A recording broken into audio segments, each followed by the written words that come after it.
Hello, everyone. This is Chala Dinkoy, CEO and founder of the Repositioning Expert, coming to you live with another Tuesday Tea Time with Chala. For some reason, there we go. Now we're having Tuesday tea time. Here's my tea time. It's not boiling today. It's not killing me. So today we are talking about market research, how to find the pain. Pain may be overused in my industry, but it is the most crucial part of any marketing message, campaign, strategy. As I always say, there's no pain, there's no sale. Marketing is messaging based on that pain. Everything that happens from the moment you open your mouth to when people ask you, what is it that you do for a living, to when they go on your website and they look at what you do for a living, to your banners, your posters, any kind of marketing that you do, to even your sales reps sending emails and voicemails to the prospects. It has to be pain based, because otherwise you cannot capture their attention. Now, the biggest problem with smaller companies is they're not really looking at the market by strategically, and they're not really trying to do research. So I thought I'd give you some real big updates on the world of market research. Now, my clients and I, we usually do the research ourselves. We do it anecdotally, or we do it actually by talking to. So it's primary research. We actually talk to, and it's not a like a closed door behind the scenes situation where my entire career was spent in dark rooms where we would watch consumers, because I was always in consumer marketing, talk about our products behind a two-way mirror where we were in the dark, having food and sitting there for hours and listening to them talk about the product and being sort of flies on the wall. And lots has changed. So let me take you through the market research world. Now, market research is probably not going to shock you that it increased by $40 billion in the last 10 years. And the reason for that is because there's just so much data that it's everywhere, and people just don't even know how to make money out of this. And really, the reason why they're doing the research is specifically with respect to my area is like, where's the pain? Where's the pain? And how can we sell what we have? How can we monetize the pain? That's exactly what market research is for. Now, here's some of the research trends today. It's not going to surprise you that 90% of the market research world uses online surveys, and it's fast and cheap. So what the biggest next trend is to actually do mobile friendly surveys, because 68% of website visits are from mobile phones globally. And in fact, a third have started the survey that they were sent on their phone, but didn't continue. So because it wasn't mobile friendly. So that's like the next generation for market research. The next this is really interesting, because when I went to business school, and I hated this topic, the stats. If anyone's ever taken stats, I mean, I think I failed stats 3. It was horrible. I didn't understand a word our teacher was saying. It was really hard. But the whole idea of stats is because of market research. That's what market research is trying to determine. Taking a sample of the population exactly how it is, and because you can't talk to the whole population, you have to take a representative sample of that. But what happens is, if you take a representative sample and you don't include minorities, because in a very small sample, a minority is maybe a 10%, a 5%, 20% of a population, then they don't get proper representation within that statistical population in the research. So what they've done now is, this is the new trend, is called inclusion.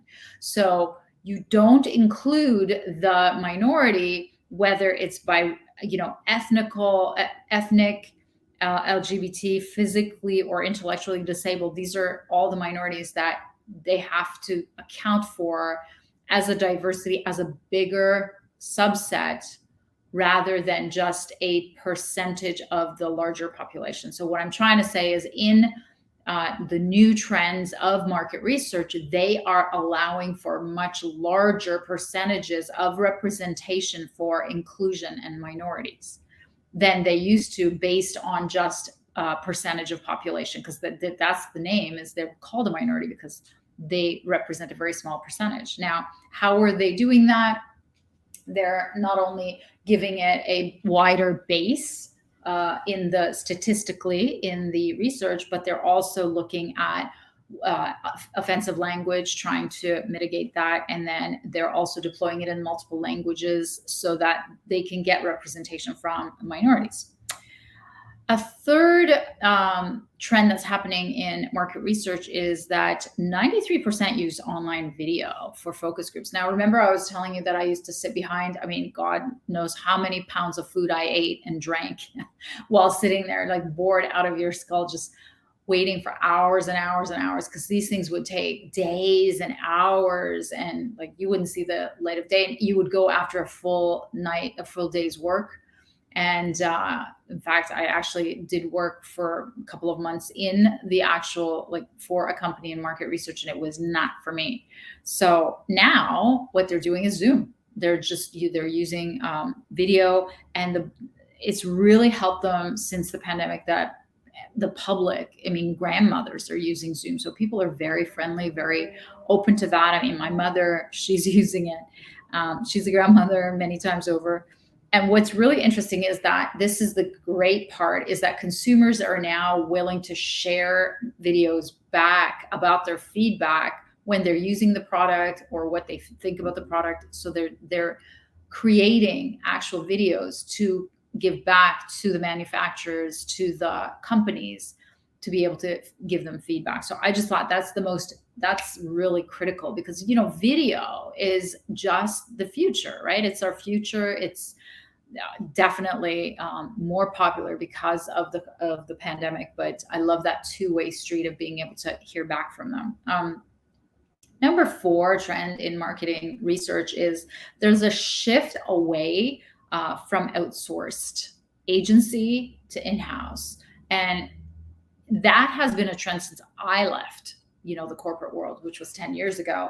So here they give an example in this one research article that I read, that Procter and Gamble, you know, arguably the biggest consumer packaged goods in the world, reduced their agency numbers, so the number of outsourced agencies, by 60% over the last 7 years. This was a conscious consolidation decision, and they saved $750 million. So this is definitely a trend that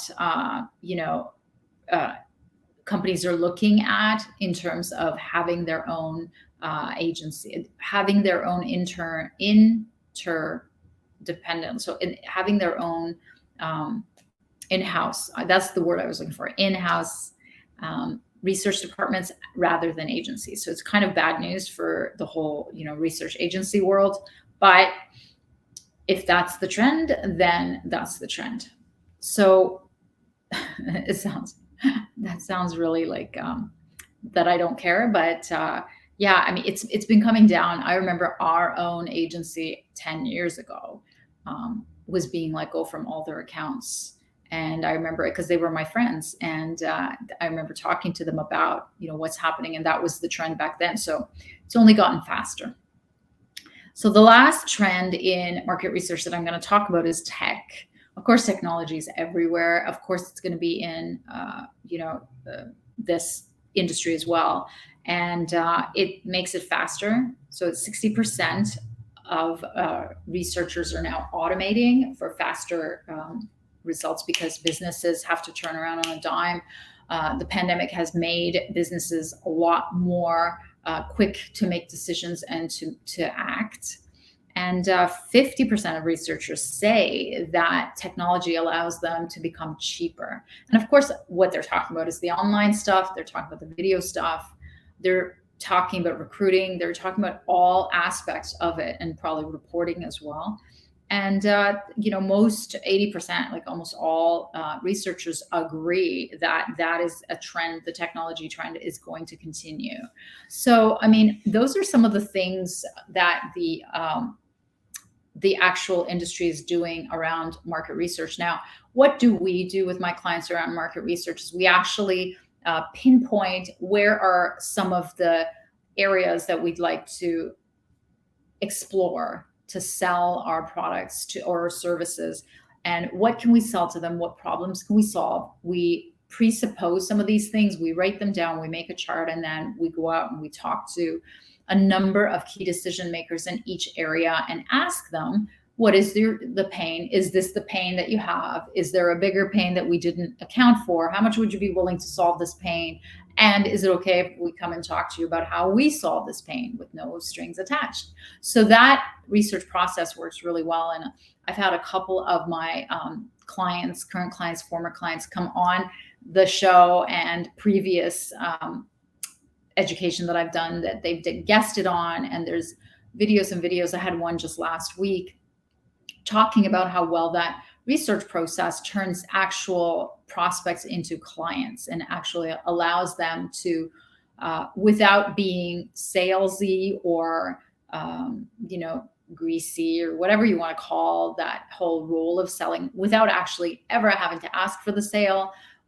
You're always providing value because you're actually having an intelligent, strategic conversation with key decision makers about their most expensive problems that you're in the unique position of solving. So that's why market research works every time. And I stand by the methodology that I use to come up with strategies for companies, because we get the strategy from the horse's mouth, and we're taking it straight from the pulse of the market. And there is nothing better than having clients reach out to influential people that they know in target areas of the market to ask them what's happening. If nothing else, it gives them a much better knowledge of what's happening in the market, where the actual opportunities lie, if what we thought was wrong or if what they presumed was wrong. And we've been wrong in a lot of cases where things have shifted much faster in the market, or things have shifted to another direction in the market. So yeah, market research is the way, you guys. A lot of small businesses, A, don't know, B, don't care, C, don't really want to do any of the market research. But I'm telling you that it is literally shooting yourself in the foot if you're going to go out and hire any type of marketing agency or implementer without knowing your customers and prospects' pain. And if you're still guessing it and you're not asking the market, then you really have to take a hard look at what you're refusing to do in order to grow your business. So those are my pearls of wisdom. Logan's going to be home any minute, and I am so grateful that I got through this without him busting in. So have an amazing week, you guys. Take care.